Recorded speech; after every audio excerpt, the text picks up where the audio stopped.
नमस्कार। आज के इस खास चर्चा में हम हिंदी साहित्य की एक बेहद खूबसूरत और गहरी रचना पर बात करने वाले हैं। सोहनलाल द्विवेदी जी की अमर कविता मातृभूमि।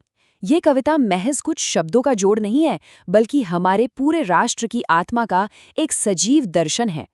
तो चलिए बिना देर किए इसकी गहराई में उतरते हैं और देखते हैं कि कैसे कवि ने अपने शब्दों के जादू से भारत की एक भव्य और विशाल तस्वीर उकेरी है।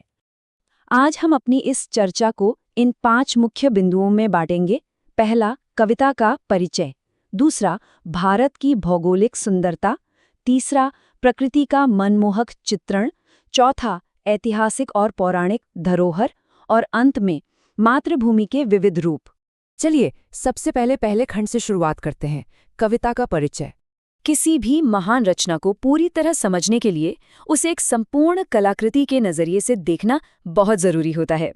अगर हम इस कविता के मूल स्वरूप को देखें तो इसमें शब्दों के साथ साथ हमारे भारतीय परिदृश्य, वन्य जीवन और गर्व से तिरंगा फहराते बच्चों की तस्वीरें भी बहुत ही खूबसूरती से पिरोई गई हैं। ये दृश्य कोई आम चित्र नहीं है, बल्कि ये सीधे तौर पर भारत की विशालता को उन बच्चों के मन में उठने वाली भावनाओं से जोड़ देते हैं। मतलब प्रकृति और हमारी देशभक्ति का एकदम सटीक और सुंदर मेल यहाँ देखने को मिलता है। और इस कविता की सबसे बड़ी खासियत पता है क्या है? इसका शानदार बहाव। ये कोई ऐसी रचना नहीं है जो बस एक ही बात पर अटकी रहे। ये हमें एक बहुत ही सुनियोजित विषयगत यात्रा पर ले जाती है। शुरुआत होती है हमारे देश के विशाल भौतिक भूगोल से, फिर हम आते हैं प्रकृति के सूक्ष्म और प्यारे से हिस्सों तक। उसके बाद ऐतिहासिक महापुरुषों की यादें ताज़ा होती हैं और अंत में ये सब हमें एक बहुत ही गहरे आध्यात्मिक दर्शन की ओर ले जाता है। एक तरह से हम बाहर की विशाल दुनिया से शुरू करके अपने मन के सबसे गहरे विचारों तक पहुंच जाते हैं। अब आते हैं हमारे दूसरे खंड पर, भारत की भौगोलिक सुंदरता। कविता की शुरुआत ही होती है हमारे देश की भव्य भौगोलिक सीमाओं के वर्णन से।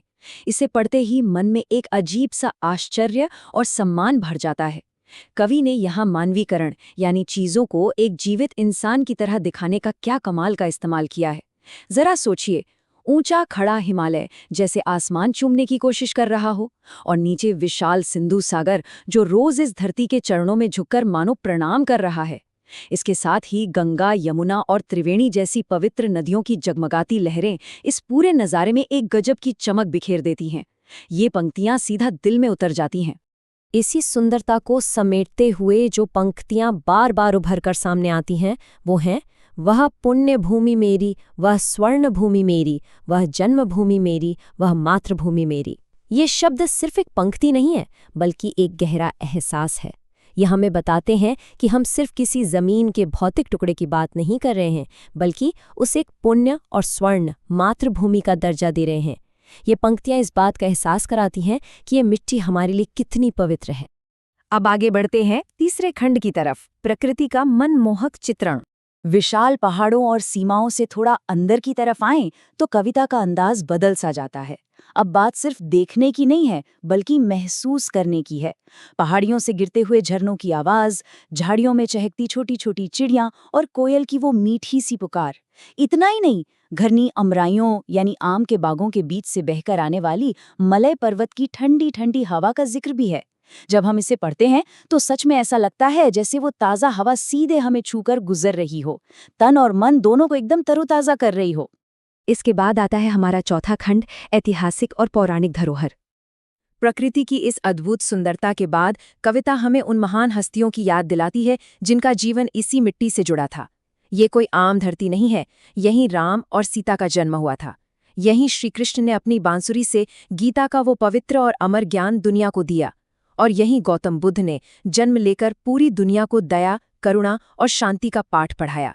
इन महान चरित्रों का जिक्र करके कवि हमें बताते हैं कि इस जमीन का ऐतिहासिक और नैतिक महत्व कितना ज्यादा है। ये सिर्फ रहने की जगह नहीं, बल्कि दुनिया को रास्ता दिखाने वाले महान विचारों का घर है। और अब पहुंचते हैं अपने 5वें और अंतिम खंड पर, मातृभूमि के विविध रूप। जैसे जैसे कविता अपने अंत की ओर बढ़ती है, इसका स्वरूप पूरी तरह बदल जाता है। भौतिक और ऐतिहासिक बातों से निकलकर हम विशुद्ध दार्शनिक विचारों में प्रवेश कर जाते हैं। सोहनलाल द्विवेदी जी यहाँ मातृभूमि को एक बिल्कुल नया रूप देते हैं। वो इसे केवल एक भौगोलिक स्थान नहीं बल्कि धर्मभूमि और कर्मभूमि कहते हैं। इसका मतलब है एक ऐसी पवित्र जगह जो हमसे सही कर्म करने और धर्म के रास्ते पर चलने की उम्मीद करती है।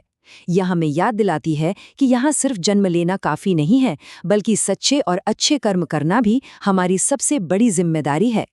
कविता के बिल्कुल आखिरी हिस्से में एक बहुत ही कमाल का संतुलन या कहें एक विरोधाभास देखने को मिलता है। वो युद्ध भूमि मेरी, वो बुद्ध भूमि मेरी, वो मातृभूमि मेरी, वो जन्मभूमि मेरी। जरा गहराई से सोचिए, मातृभूमि को एक ही समय में युद्ध भूमि और बुद्ध भूमि दोनों कहा गया है। ये वो जगह है जहां धर्म की रक्षा के लिए बड़े बड़े और जरूरी संघर्ष भी हुए हैं, और साथ ही यही वो जगह भी है जहां से बुद्ध का परम ज्ञान और असीम शांति भी पूरी दुनिया में फैली है। तो अब इस चर्चा के अंत में एक बहुत ही गहरा सवाल उठता है जिस पर हम सबको विचार करना चाहिए। आखिर कोई एक ही भूमि एक ही समय में धर्म के लिए संघर्ष करने वाली युद्ध भूमि और दया शांति सिखाने वाली बुद्ध भूमि का प्रतीक कैसे हो सकती है? यही तो इस कविता की सबसे बड़ी ताकत है। ये गहरा द्वंद्व, ये विरोधाभास हमें अपनी इस जटिल और बेहद खूबसूरती से बुनी गई विरासत के बारे में गहराई से सोचने पर मजबूर कर देता है। संघर्ष और शांति दोनों का जीवन में अपना अपना महत्व है, और हमारी इस मातृभूमि ने दोनों को ही पूरे सम्मान के साथ अपनाया है। आज की इस चर्चा में साथ बने रहने के लिए बहुत बहुत शुक्रिया, और हाँ, इस कविता के इन गहरे अर्थों पर विचार जरूर करते रहिएगा।